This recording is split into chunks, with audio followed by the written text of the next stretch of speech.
Welcome back. I got a comment on my last video about the origins of the Cold War and how you can examine it through that economic perspective, right? The balancing of war stuff and butter stuff, right? That's the premise here. And the comment was all along the lines of how the United States kind of had this huge advantage coming out of World War II because every other country was war-torn and the United States really wasn't touched by the war other than Pearl Harbor.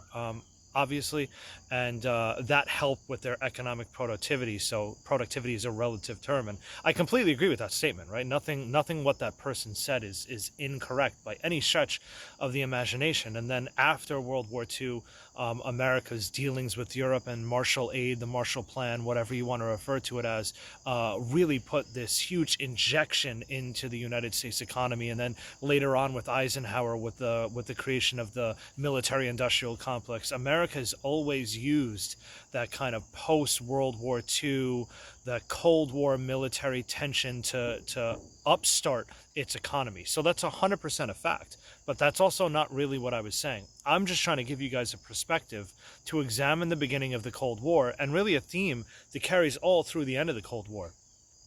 I'm in no way, shape, or form trying to say America was better or the Soviets were worse because of it. I'm just trying to say that America was able to balance war stuff and butter, consumer goods, whereas the Soviets were not able to do that. So later on, if you study any of the revolts or rebellions inside the Soviet Union, almost every single one of them comes from the fact that the butter is so unbalanced. Whereas in America, if it does get unbalanced, the government, A, had the ability to balance it a little bit more, and the protests in America made the government do that.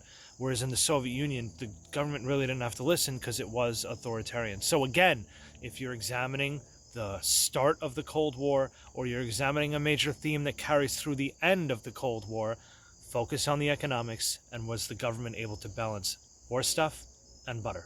Hope that helped. Be good. And thanks for the comment.